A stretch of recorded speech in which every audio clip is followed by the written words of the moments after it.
Well, listen, thanks a lot for agreeing to do this. Obviously, we're excited to be able to speak to you. I'm just going to ask you a few questions in conversation, give the prospective student athlete golfers an opportunity to see what life's like at the top end, what you've been through in your career. I know we've both had similar paths going to college. Your career kind of took off a little bit better than mine after college, but obviously, yeah, well, the harder you practice, the luckier you get, I suppose. That's what they say. Yeah. So I'll just be a sort of conversation, and if there's anything you want to add, then you can. So really, the first question is, how are you? Obviously, coronavirus is setting all across the world. How are you coping being at home? What does a day in the life for Russell Knox look like at the moment? Yeah, the coronavirus has been strange. Obviously, everyone's had to adjust to it. For me, it almost came at a good time for me, to be honest. Obviously, would have never wished this ever to happen, but it's a nice chance for me. I'm 10 years into my PGA Tour career almost now, and I'm kind of at that stage in my career where it was nice to kind of hit the reset button. I haven't ever had the luxury of having a big break like this really since I moved from Scotland. Obviously the winter time in Scotland, you're used to taking months off and not even touching a club, and you don't even think about it. Whereas when you move to the US, I live in a climate where it's warm and can practice all the time. So I really haven't had like a kind of a substantial break like this in a long time. So I've kind of embraced that as being like a positive of this situation. But there's been a lot of rest. I don't set an alarm. I wake up when I want. My mornings are normally very lazy. Nice. And then in the afternoon, I'll kind of get going a little bit, maybe do a little workout, and obviously. Can you work it around your house? Yeah. I've been lucky. We have a spare bedroom that we kind of turned into a little gym facility. Nice. So we have a bike and a rowing machine and some weights and whatnot. So we have everything we need to have a good workout. So there's no excuses. So to be honest, this is probably the most, like, when we finish this and we start playing again, I should be in the best shape I've ever been in. To be honest, I've got that lazy gene in me, and when I've been playing for year after year, I dive in a little bit to the workout, not really. So I haven't really done any golf in the last month, but I've worked out quite a bit. So good. Hopefully it'll kind of transfer over to a little bit more success. Good stuff. And in terms of, going back to the very beginning, living in Inverness, your sister and your mum and dad, how did golf become something for you? When did you start playing? Who got you into it, for example? Yeah, I grew up playing football like most other kids, and I loved it. I was good at football, and that was my life. But my dad would play golf through in Nairn Dunbar and also Inverness Golf Club, and I just kind of eventually tagged along, and I just fell in love with golf instantly. To be honest, so how old would you be then when you started playing? How old do you reckon you'd be? I probably started. I probably played when I was 10, 11, 12, but kind of that 12, 13, 14 age group was when I started playing a little bit more. And it was probably not until I was 16. I was still playing a lot of football for Inverness, Caledonian Thistle. And it was probably 16 where I was like, you know what, this is something which I enjoy the golf probably more than football now. And that was really the kind of the age where I was like, let's give this a go. Yeah.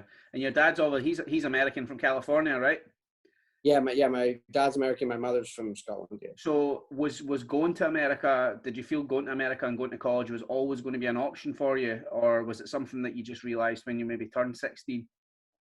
No, to be honest, my family had always spoke about moving back to the United States. I think it was always going to be in our cards, to be honest. And then as my golf kind of progressed, to be honest, I just remember at school going through all those like job career fairs and whatever, and I just always said, I'm going to go play professional golf, and I always got laughed at. And obviously I was fortunate that it turned out to work. But no, going to the US, going to college over in the US was always kind of a goal of mine. And when I got to that kind of 15, 16, 17 age group where my game started to progress a little bit, it was to me it was a no-brainer, because I was obviously very comfortable with the US because I'd been over to visit my family in California a lot. So. Yeah, I think going back to when you're saying, you know, everybody's telling you can't make it, and I think that almost fuels the fire for a lot of people. It was the same for myself. You know, everyone told me I was never going to make it. Your school teachers are laughing at you, but I think if there's something deep down you really want it bad enough, and obviously the facilities and the I guess the infrastructure that's in place in college sport just gives you that platform to take your game to the next level, whilst knowing at the same time that you're going to get your degree. And I think for families, certainly my mum and dad, I'm sure your parents were the same, they want to give you the opportunity to become the best player you can be, but at the same time they know that that backup plan is in place. Is that something that your mum and dad were more focused on, or were they kind of driven more towards you becoming a professional golfer? No, to be honest, my parents, they didn't really care about me becoming a professional golfer, to be honest. I mean, yes, it was in the back of their mind, but my parents were definitely not the pushy parents that made me practice. And I mean, they encouraged me to play growing up in Scotland, but it was always on me. It was always like, oh, can I go to the course today? It wasn't like, come on, let's go. I was always the one that was like kind of making them drive me all over the country playing. Yes. So, yeah, I mean, the degree was important. I mean,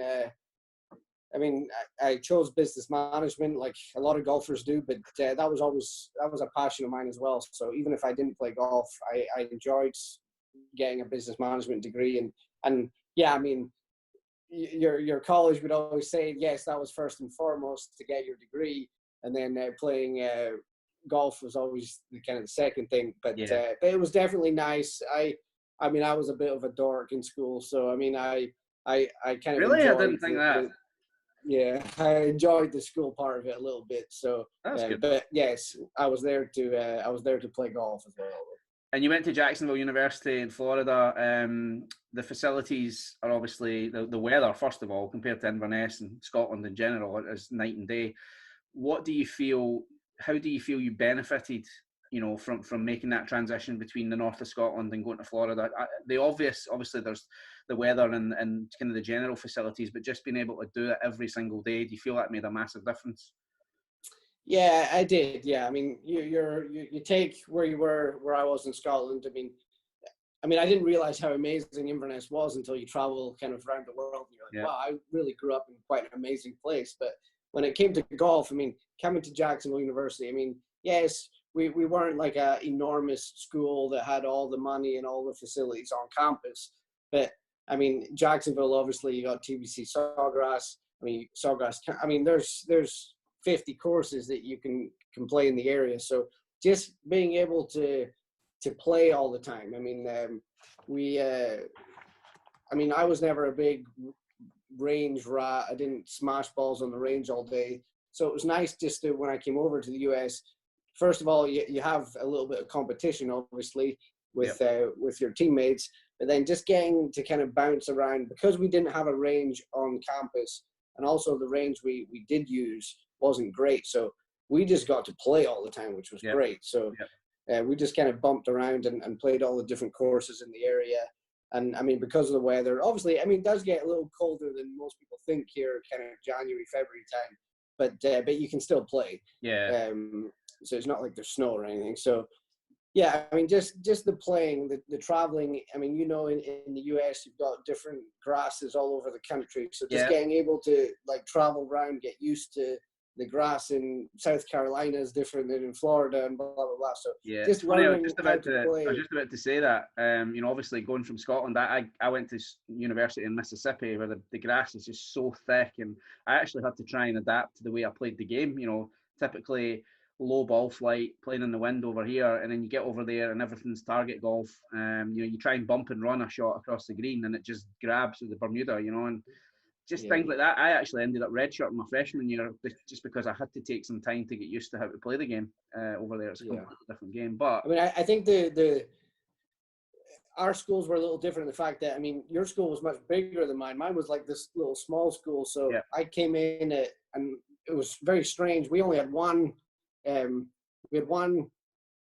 junior on the team, and it was all freshmen. So it Really? wasn't like I Was it quite walked a new into a team when you got there then, Russell? Was it? Yeah, golf yeah. just So starting up? they were on like a rebuilding phase, I Right. guess. Okay. Like they had all seniors and they were gone. So Yep. and then a few people left. So we had one junior, Kevin Vucinic, and so it was pretty much all freshmen, and then this one junior. So Yep. it was a unique, probably start for me in the fact that our team was pretty much our team for 4 years. Yeah, that's cool. Which was so we didn't really I didn't jump into a team that I felt like I was like demoralized. I wasn't good enough straight away because like we were the team. So we kind of had to figure it out together. And because of that, our first couple of years as a team, we weren't very good, but we improved a lot as the years went on. Yeah, I remember seeing you. I think it was Golf Club of Georgia. We played the NCAA regionals. Yeah. Seen you there. That would have been 2007.